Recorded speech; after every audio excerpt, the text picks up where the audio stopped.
for joining us for today's peer-to-peer training with Olivia Schmitt.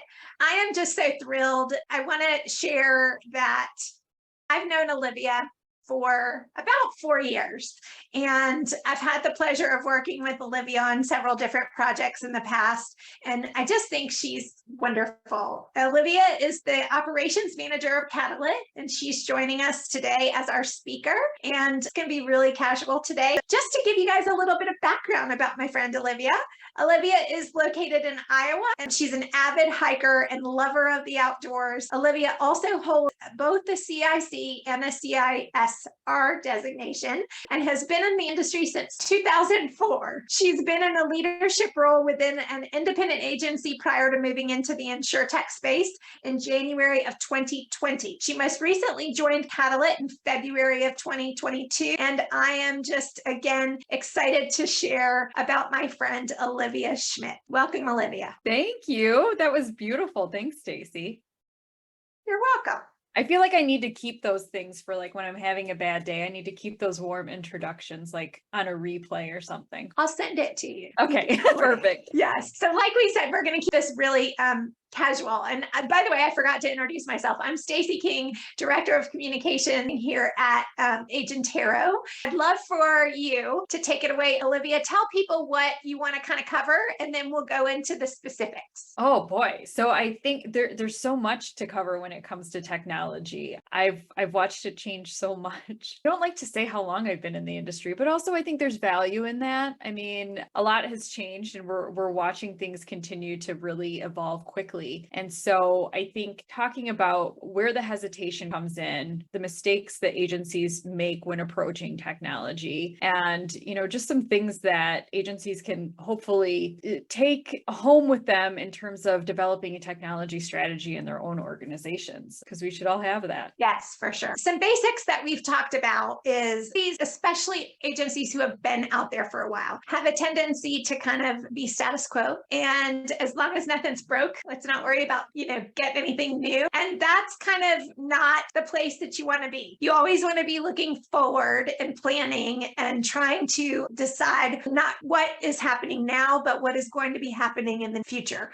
We always call it like the 2 to 5 year plan, right? Yeah. And so on that topic, how do you recommend that these kind of take an assessment of where they are with their technology and what needs to be reviewed and changed? Yeah, I think a good first step, and it's pretty easy to do, is taking stock of how long you've had a certain piece of technology. How long has it been since you did an update or an upgrade? It doesn't matter if it doesn't have to be just your agency management system. This could be your phone system. It could be, your email system. Are you running on the latest version? Is it doing what you need it to do?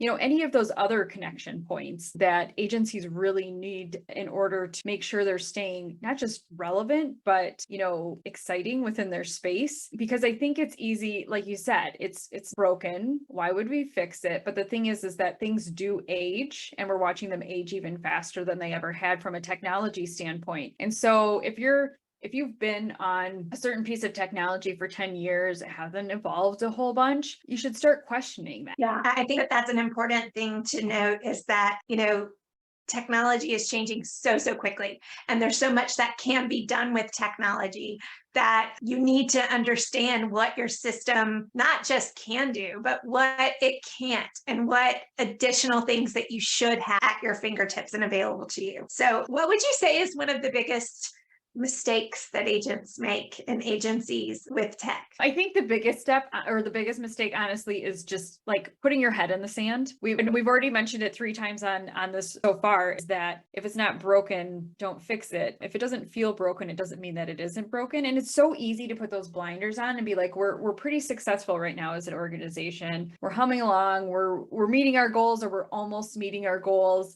But I think sometimes when you really start to dig into things, that there are flaws within your technology. There's certain things that you should be questioning, either from the vendor or possibly looking at other options out there in the marketplace that could be better serving your needs. So not just saying this is doing enough right now. It's really kind of pushing on that a little bit harder and saying, what could it be doing for us? What does make our technology more meaningful to us?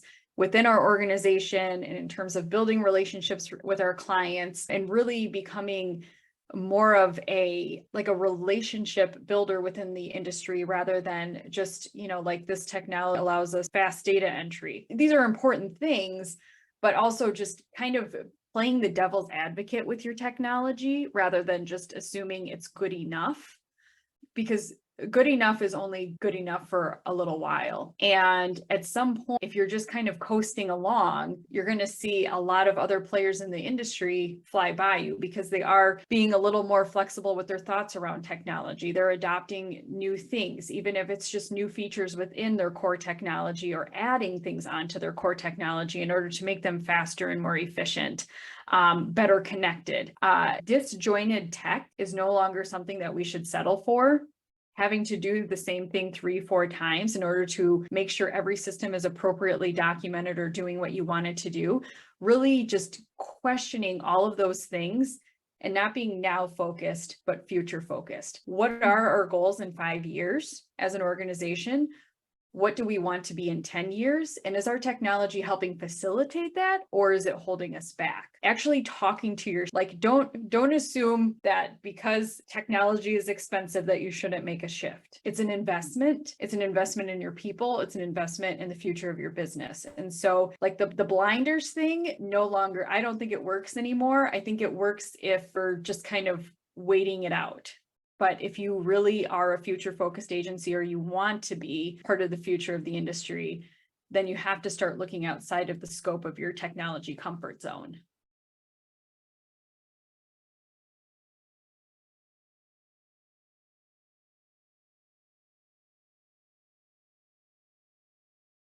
You were saying being prepared 2 to 5 years in the future, not just where you are now, and really focusing on what technology can do for your agency and talking to your staff about it. Yeah.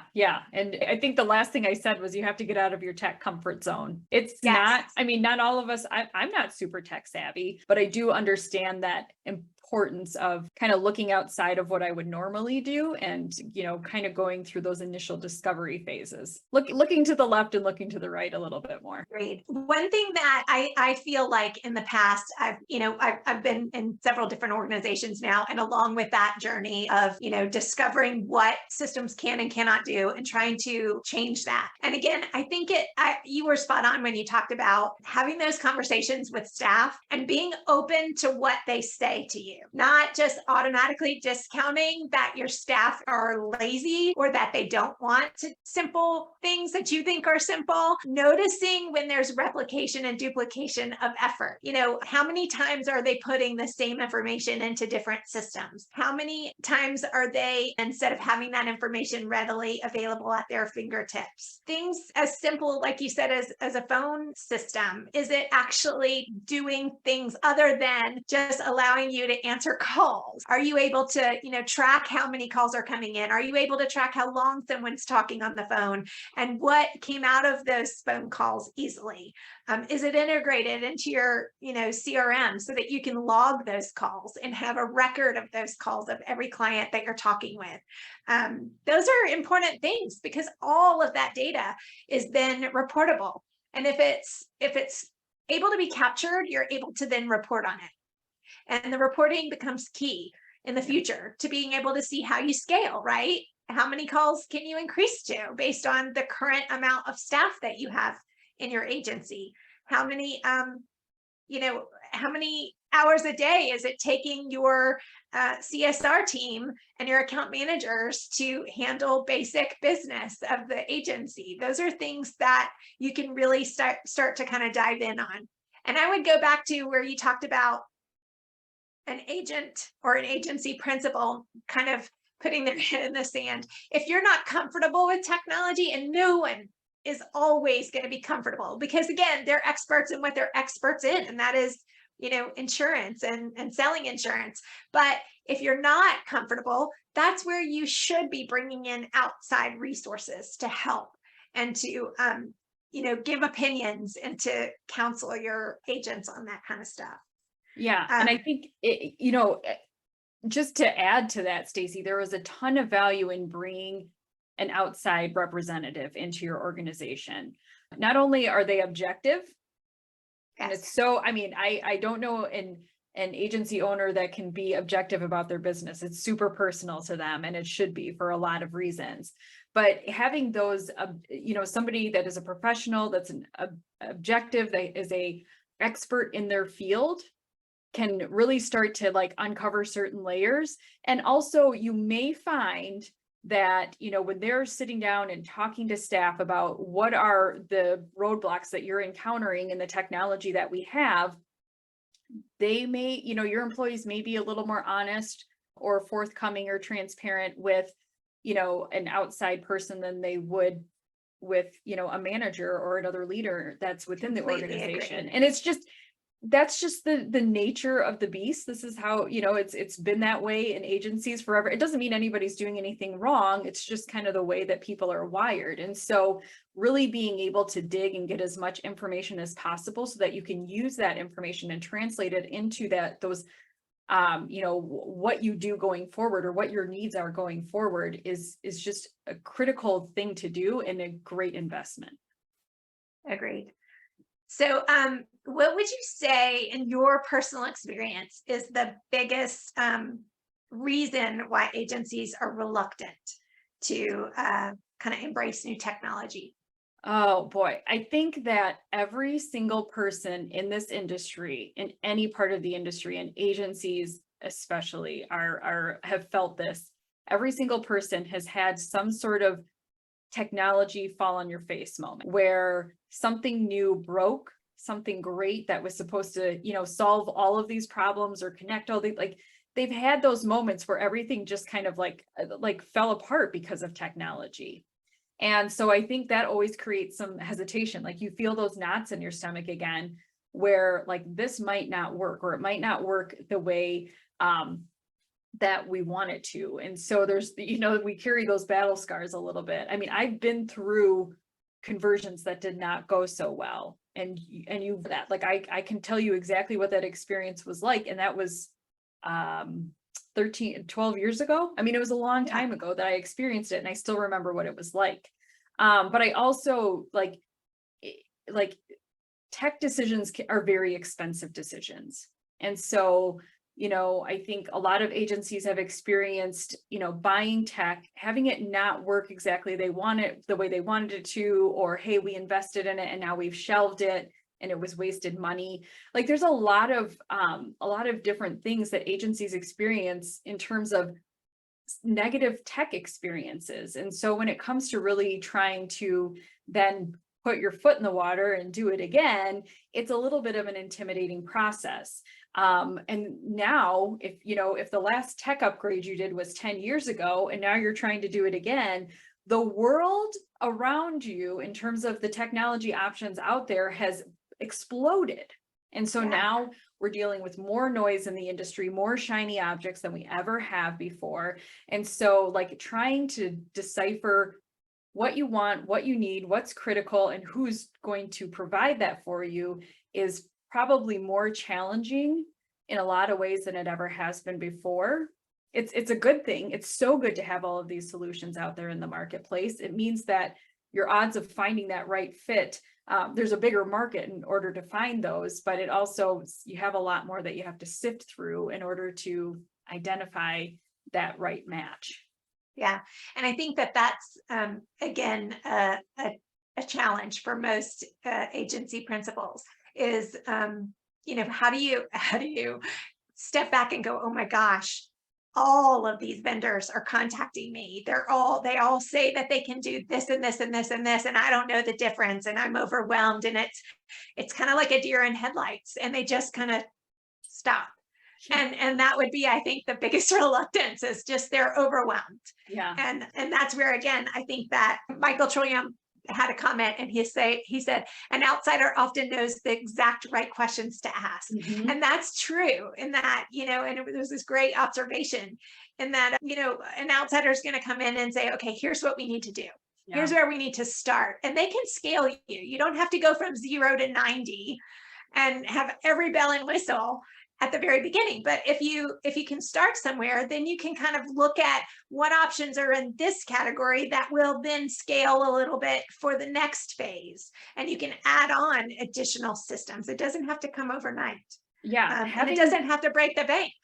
exactly. Having that expert that can help you create that roadmap from a investment standpoint, from a process standpoint, taking your goals and your culture into account of all of that stuff. Like, there are people out there that are ready to help agencies through that journey and help them get to the end of it feeling successful. Yeah.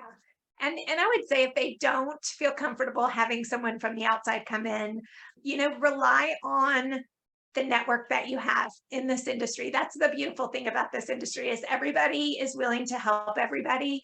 And you can get with peers that are in your same kind of, I would say, level of your agency and find out what they're using, find out what has worked and what hasn't worked. And then as well, maybe assigning someone in your agency that is comfortable with technology or more comfortable than you are to kind of take ownership of those projects and say, okay, you're going to be the person that's going to help, figure out what we're going to look at and what we're not. Those are just some ideas for starting places. Yeah. I did have one thing. So I know, especially in the insurance industry, I think you see it a lot in technology. Things are constantly changing. And you guys mentioned getting different tools and getting different access and reaching out to different entities. But I guess in your opinion or in your experience, how have you been able to adapt and equip yourself with the right tools to kind of know when to put in those new technologies or when to replace things? Good question. Oh boy. So I think it's when an agency knows a few things about, and they're very clear on a couple of things in their business, core values and goals. Uh-huh. And those two things should, be linear, I think, in terms of these are connected and they make sense and we can see how all of this is related. Otherwise, it's just confusing, not just for the agency owners, but for the staff as well. But I think when you're crystal clear on those things, especially your goals as an organization, you can start to find when a piece of technology isn't meeting your, and then I think it's a matter of then going one layer deeper. Talking to your current vendors. Are you able to meet this need? No. Now let's go see who else is out in the marketplace. And there are certain vendors out there that have almost like a needs assessment on their page saying, let's see where you're at. One of the things that we do at Catalyst is a tech assessment. Let's see where you're at. Let's see where you can go next. So really just, finding those resources that kind of give you an objective sounding board and give you like that report of your current state as an organization, where you want to be, and let's start building a path to that. Okay, terrific. Great information there, Olivia. So when assessing their current situation and where they have needs, what would you give advice for that? Like if they wanted to start today and let's start assessing, how would you tell them to start that process? So, well, I was kind of a little bit of a nerd when I was in the agency, and I always had a technology wish list. So just ask your staff if they have a wish list of things that they wish worked better, different, or roadblocks that they're encountering. That's going to tell you a lot about what your current state of tech is within your organization. It's going to tell you where the pain points are. And I think as much as you don't want to emphasize the negative, I think that identifying where the pain points are from a technology standpoint or an operational standpoint can help you start finding what needs to be fixed first. And then you can start saying, how are these impacting the future state of the organization? How is this inhibiting our goals that we have for the end of this year or 5-10 years from now, because so many agencies have a strategic plan about growth and retention, number of employees, number of carriers. A lot of that stuff goes into their strategic plan, but now technology needs to be folded into that strategic plan as well. And I think developing that comes from getting feedback from the users within your agency. They have a ton of insight. They're using those things every single day, and they can tell you what's really not helping them become more effective as people, as employees. And then it's kind of like, are these training issues? Are these things that our vendor could be providing to us? Or do we need to add another piece of tech to our stack in order to accomplish certain things or work better? Yeah, that's a great thought too, is that the current technologies that you are using, making sure that you have open communication with those vendors. If Yeah. they're not willing to help answer questions and to give some training and some guidance, then that tells you a lot right there as well. Yes, Um, absolutely. Your current tech is not necessarily broken. Sometimes it's a matter of understanding what all of it's capable of. If you haven't gone through any new trainings, if you haven't updated to their latest version, you could be missing out on valuable features. Sometimes it's just a matter of, oh, I didn't know that they did that. And so just I ask. get that very often here. I'll tell you, half the people that we work with at Agent Hero have no idea even what the portal itself and what it's capable of. Yeah. That's a big question we get all the time. And so it's a constant education, because when they first signed up, they may not have really utilized it. And now it's changed so much because, as you know, technology changes. Yeah, it could be month to of a setting. It could be that you accidentally restricted permissions on something. Like sometimes it is just these little things that you can correct in your current tech that you're going to go, huh, I felt some relief there. It's positive momentum and it makes people more open to change. But it also helps you maximize on an expense that you already have and you're not adding on additional. Great advice. Now, you talked about pain point and how do you recognize the roadblock in an agency, and talk about what those can be. Yeah. And I think some of them are obvious. We're not hitting our sales goals, or we have specific producers that aren't hitting their sales goals. And how do we, let's talk about what they're experiencing. Is it a personnel issue? Deal with that separately. Or are we having some sort of connectivity issue? Technology's not performing the way we need it to. Our drip campaigns are not reaching customers like we want them to. I think some of it is just the dollars and cents things that come out on, every sales report that an agency is looking at. And when you start to see that performance sliding or not being what you want it to be, it's a great opportunity to start asking those questions. It could be the market, it certainly could be, but there also could be technology that can help you expand your reach and meet those goals. If you have account managers that are currently, like, they have large suspenses or open activities and these things are aged, you have renewals that are not being, processed on time. Start asking, like, what do we have a broken process? Do we have technology that we're not leveraging appropriately? Or is our technology making it really difficult and time consuming to do simple processes? Are we allowing people to focus where they need to? Do we need to bring in outsourcing in order to handle some of the behind the scenes work so my relationship builders in my organization can focus there? And so I think when you identify your targets from a performance level as an organization, monitoring those and then figuring out how technology can help you meet and exceed those performance targets is a great way to start just kind of digging a little bit deeper than maybe you had before. That's terrific. And from that, we had a comment real quick. I will read. Michael again says, I am an advocate for ditching the suggestion box and implementing a process where a team member tells leadership of processes that seem to be broken or take too many. They don't have to suggest a fix necessarily. You just have to have a little list and can triage it to determine if it's a workflow issue or a missing tech stack piece. I completely agree with that. Yes.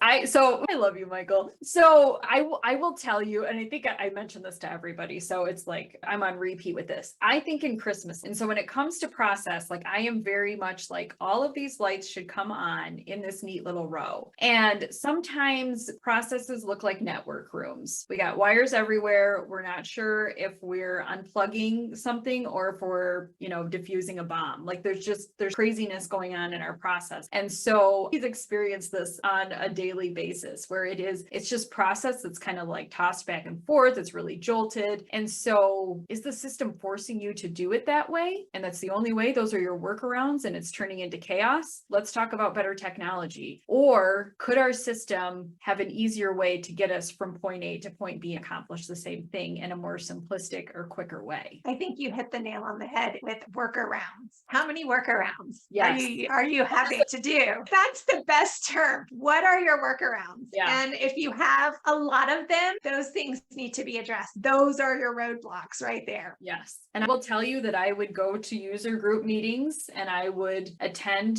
conferences and I would find a rep or, a workflow or process expert in those places. And I would say, can we do this? Why can't we do this? Just ask the question. They're going to tell you it's under development or it's something that they're not even considering. They have their roadmaps pretty well locked down and they know what's coming, in terms of developments within it. Agreed. Okay, so we've talked about how do you get team buy-in for doing those projects, because I said the roadblocks. And now let's just say that the agency principal, okay, we understand we got to do some stuff. We've got to upgrade some stuff. I've lived it personally where you start to think, oh gosh, this is going to be so hard. Yeah. It's going to take more hours and more, and I'm already so overwhelmed. How do you get beyond that with the staff? Yeah. So, pushback is reality. And I think that even in small organizations, you have those that are you have your future focused team members, and you have the ones that are really happy with the way things are working right now, even if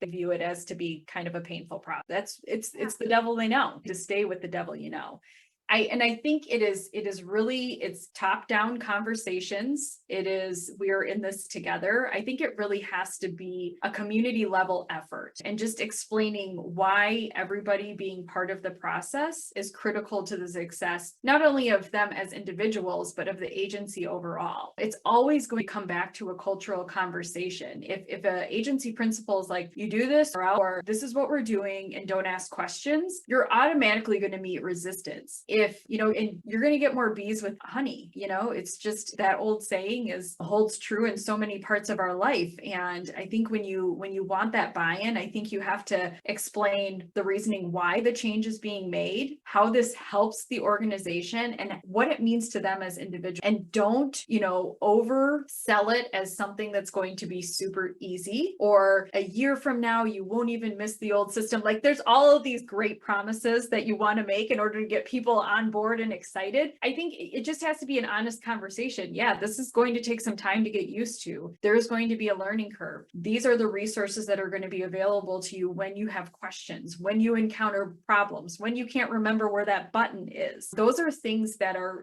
real. And if you're in a service position and you feel like you're not going to be able to do your job, or you're going to be fumbling around when you're trying to help a client, I remember being an account manager and how terrifying that was. Like, the first time I'm on the phone with a customer, and for a while, say you go through an AMS conversion, every time you log in is going to feel like you're in there for the first time. But just being really realistic with and honest with staff, like, we're in this together and we're all going to help each other through it, I think goes along, just so that they know that they're supported and they don't have to feel stupid about the questions that they ask as you're going through that transition. Agreed. And I think that with products specifically, I've learned a lot about documentation. And I think that, those employees that might have a little resistance to change, and they're even though it's painful, they're okay with status quo. It's mostly because they feel like they'll be overwhelmed when they start to use a new system. If you're documenting, and like I mentioned, our product team and ours here are great. The developers,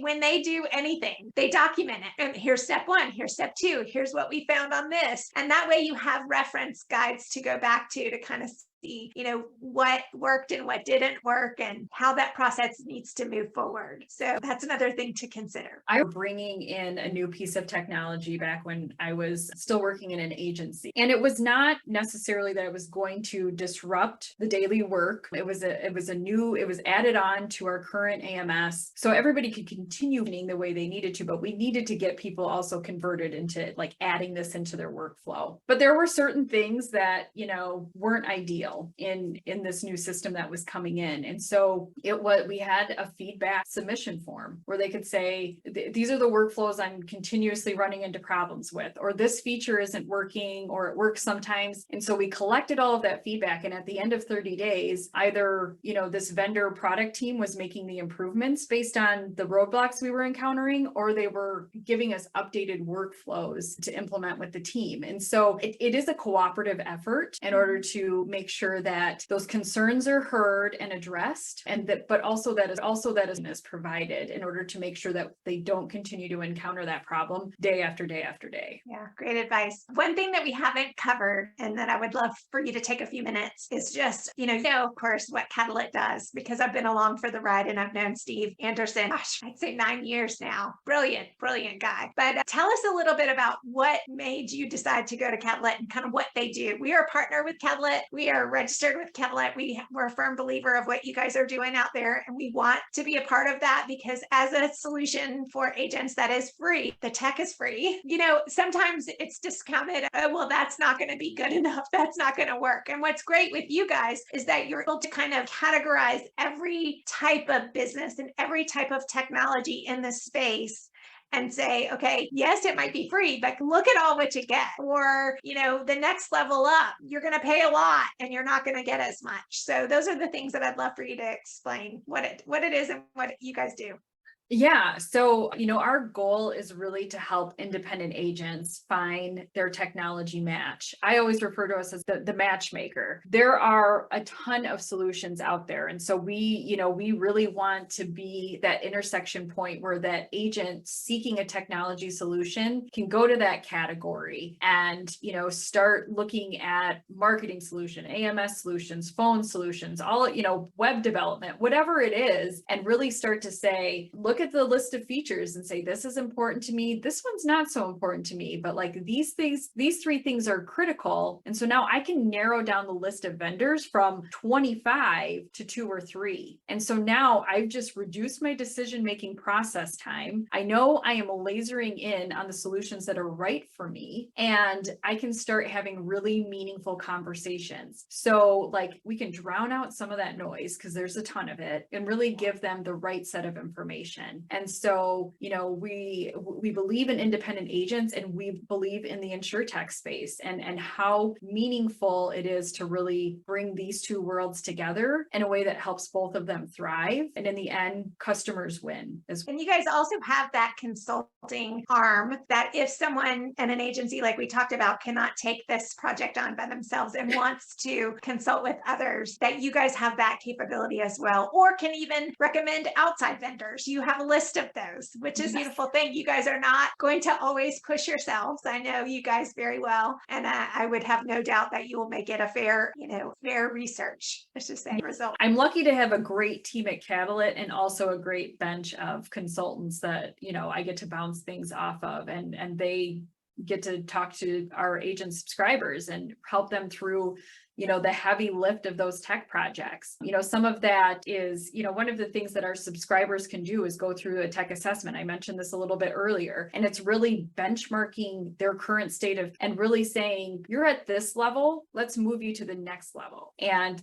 give them the tools that they need in order to really step through that process to become next in class and work their way up to best in class. Because that's really what we want agents to have. But if they need a little more hand-holding, they need somebody to step them through it in a more way, it's a large project, or they just want they want a better understanding of how their tech could be working better together, our consultants are ready to work with them and just excited to. And I love having these conversations with agents that are hungry to be better. Like that's one of my favorite parts of the week, is getting to talk to agents who are like, this is what we're experiencing and we know we could be doing better. So how do we get there? It's a really great place to be. And it's fun to discover when an agent's kind of perspective is lit up and their eyes get bright and they're like, oh, wow, I had no idea this stuff was out here. That's really fun to be a part of. And so I commend all of you guys for what you're doing. Obviously, we will make sure that everyone who's attending this, as well as those who heard and were not able to attend the live, will get the contact information for Olivia and for Kat. Anything else you want to share? And I don't think that we have any questions, but if anyone else out there has questions right now,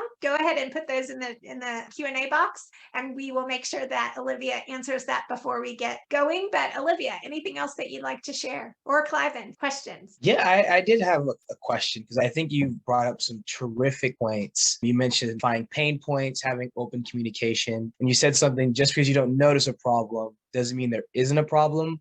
So that being said, I think a lot of the agents don't know what they don't know. So, and they can kind of get complacent in their process because it's worked for so long. How do you know when is the best time to kind of update system or a process? Like when is too frequent, when is not frequent enough? Sometimes it's unfortunately because something happens, like something in the process. I don't want to say it breaks down, but it causes a result that is completely undesirable. And I'm trying to think of a good example from my past agency experience. But say you have these automated emails. Let's say you have automated emails and you're not checking for emails that may be going to deceased family members. Sometimes it's just like, I know it happens and it's hard to avoid that altogether, but it's just kind of going through the normal checks and balances and saying, like, we haven't looked at this in a while. If your processes haven't been reviewed in 12 months, I mean, I would say you really need to look at it. Something has changed either in your business model, in your technology, in potentially just your demographic. Like there's a lot of different things that impact how you should be operating. So I'd say a 12-month review process on these things is a good cadence to have, if not more often. And if you have somebody in the organization that's willing to take that on and kind of give feedback on what changes would be helpful, I think, like that's an even easier way to make sure that you're keeping those updated in a way that makes sense. Too often can be overwhelming. So, don't think that you need to like review every 30 days. I think, somewhere like either at 6 months or 12 months is a good cadence to follow in terms of making sure that all of these things that you need to work together in the agency are truly continuing to work together. Okay, perfect. That's a great answer. One thing that I would add too is, specifically with marketing, one of the things that I've always told clients is, start really being aware of questions that you're getting from your clients and how you have to answer those. Like what process is taken to get them the answer that they need? Is it always the same thing? It's repetitive and you're repeating the same information all the time. Is that something that you could potentially, is there some video that you can record? Is there something that you could do and then automate those emails going out to answer those questions? It's no different with technology. What are the challenges that you're having throughout your day? Documenting that, and you can come up with a simple way of doing that within your agency, but to make sure that you're aware of those, again, little processes and roadblocks that are happening so that then you can address them and say, okay, we're going to start with this and then we're going to move to this. And we want to kind of look at a system that might handle both for the next 5 years. And I will tell you a great story that I think matches what you're saying here, Stacy. A few months ago, I'm not even ashamed to admit this because I did leave a note on a windshield, but I didn't do such a great job parking and I like swiped a vehicle and I was like, did I seriously just do that? I get out, I can see my paint on their bumper, definitely did that. So I wait in my car for 20 minutes. Nobody comes out of the store, gets in this vehicle. So I leave a note on the windshield. Hey, please call me. I swiped your car. I'm really sorry. But in this time, I am trying to get a hold of my agent. I'm trying to get a hold of anybody at the office. Nobody's answering. And I'm like, even though I worked in insurance, I actually don't know what I'm supposed to do. I don't know what my responsibility is here. I don't know what I'm obligated to, like, just like a little out of sorts at this point, because I feel bad about swiping this other person's vehicle. And so I was actually talking to Steve about this after the fact. And he goes, Olivia, just think, like, how would you have liked to get information about what you were supposed to do next? Did you really need to talk to a person? Like, did you need some reassurance, or would a chatbot have satisfied your needs at that point? Or an FAQ on the website that kind of like led you down a path. So like he was really good at like making me think about it from a technology perspective, not from the fact that I was like frustrated that nobody answered the phone, but he's like, how could technology have helped here? And I was like, yeah. Oh, so think about customer experience. Think about your agency experience, your employee experience, and your customer experience when you're evaluating tech. I think that it's such a great point, Stacy. Like it's easy. All areas that you have to look at. It's not just systems and data and the policy level information. It's what are you going to do with that information? What are you making available on your website? Customer experience, user experience. All of these things need to be considered. And when you are considering, like you said, a simple chat bot, I love Steve because he's just brilliant that way. But a simple chat bot, that says, hey, if you've been involved in here's what you need to do. Take a picture, document this, call this person, make sure that you send us the appropriate information. Be sure to get the insurance card of whoever you hit, silly things like that you think don't matter. They really do. And if it were my husband in your shoes, he definitely would have gone to the site before ever picking up a phone. He never calls anyone. Oh, it's a little old fashioned, guys. I'm not going to lie. So I think we have one more question. We have, or a comment, it's from Michael. Review data hygiene often and use the use of new fields that help later. It's another good suggestion. Michael always has the best terminology. Data hygiene. We System need to call hygiene. Michael and Exactly. have him on a webinar soon. Yeah, totally do it for sure. Yes. Yeah. He's a great resource in the Got industry. great information, Michael. Anything else that you can think of that we missed that we didn't talk about? I would just offer, if anybody ever wants to nerd out about tech, like reach out. I'm always happy to do it. I'm sure Stacy is too. I think she pointed this out at the beginning of the webinar. The insurance industry is the most generous ever available. Like, it's just a wonderful place to be.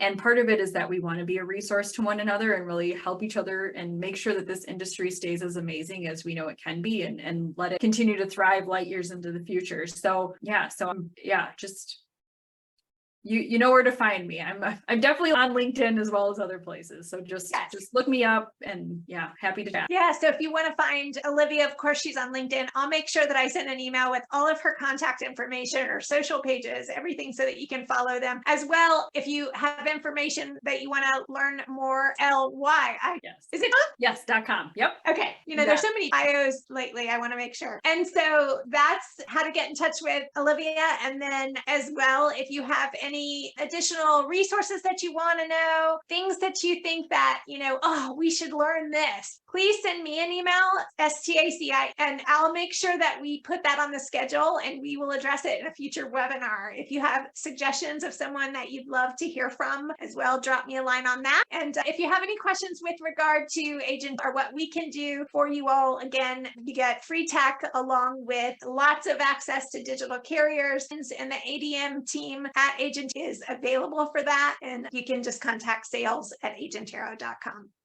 But thank you so much, Olivia. It's always a pleasure, and I've enjoyed having our conversation. Yes. Thank you, Stacy. Thank you, Clivens.